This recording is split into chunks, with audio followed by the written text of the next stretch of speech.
Kwa hivyo jambo lingine ambalo ni jambo ambalo linahitaji kwa kweli lifanyiwe kazi kwa uzito ambao unastahili. Ni wazi mchakato wa katiba umecheleweshwa kutoka mwaka 2021, 22, 23 na tumefika hapa ambapo tumefika hivi sasa. Kwa wakati tunasisitiza kupelekwa bungeni kwa mswada wa kuendeleza mchakato wa katiba, ni lazima vile vile kupelekwa bungeni kwenye mkutano huo wa tarehe 31 unaanza 31 Oktoba mswada wa marekebisho ya katiba ya mwaka 77 katika maeneo yanayohusu uchaguzi, ili kuwezesha uchaguzi huru na haki, ili kama mchakato wa katiba kwa sababu ya udhaifu wa ndani ya serikali na nia ya kuchelewesha mchakato ukaanza lakini ukakwama, basi bado tuwe na mazingira ya uchaguzi huru na haki. Sasa sisi kwa upande wetu Chadema tulikushapeleka mapendekezo kwa serikali kuhusu marekebisho gani yafanyike kwenye katiba ya mwaka 77 kuwezesha uchaguzi huru na haki, na mapendekezo haya tumeyapeleka kwa nyakati mbalimbali kati ya mwaka 2022 mpaka mwaka 2023 kwa rais mwenyewe, kwenye mazungumzo kati ya Chadema na CCM na serikali, lakini katibu mkuu vile vile nilimwandikia barua rasmi waziri mkuu mwezi Julai mwaka 2023 kuwasilisha mapendekezo haya. Tunaamini kwa kuwa tayari mapendekezo yamekwishapatikana, kinachotakiwa ni kupelekwa kwa muswada bungeni wa kurekebisha katiba. Masikitiko nilionayo na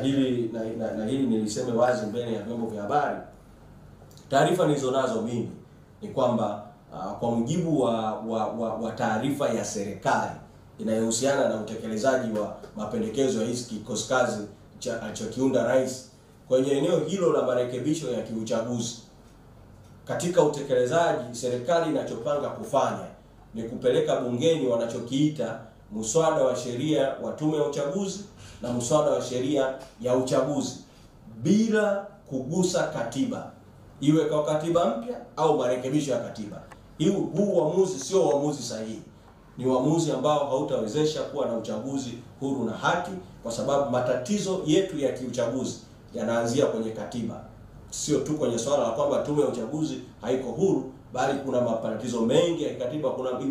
ibara zaidi ya 13 kwa haraka tu ambazo zenyewe zinahitaji marekebisho ya haraka. Ibara nyingi zaidi zitashughulikiwa kwenye katiba mpya, lakini nyingine zinahitajika kwenye marekebisho ya sasa ya mpito, na sisi tulishapeleka mapendekezo kuhusiana na jambo hili. Bahati mbaya mwelekeo ni kwamba kama ambavyo la katiba linapigwa danadana, hata hili la marekebisho ya katiba ya mwaka 77 kuwezesha uchaguzi huru na haki, nayo serikali haina nia ya kulifanya, na tunatoa mwito kwa rais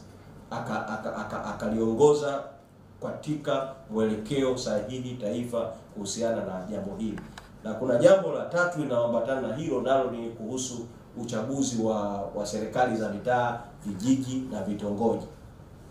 Tulipinga wakati ule kwenye hii ripoti ya kikosi kazi juu ya jambo hili, kwa sababu na kati ya udhaifu katika ripoti ya kikosi kazi, ripoti ya kikosi kazi ilitoa hitimisho kwamba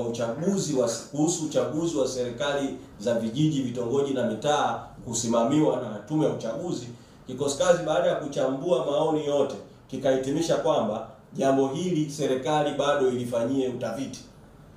wakati ambapo liko bayana kabisa kwamba uchaguzi haupaswi kusimamiwa na waziri wa TAMISEMI, haupaswi kusimamiwa kwa kanuni zinazotungwa na waziri, bali uchaguzi wote kuanzia kwenye vijiji, vitongoji na mitaa unapaswa kusimamiwa na tume huru ya uchaguzi.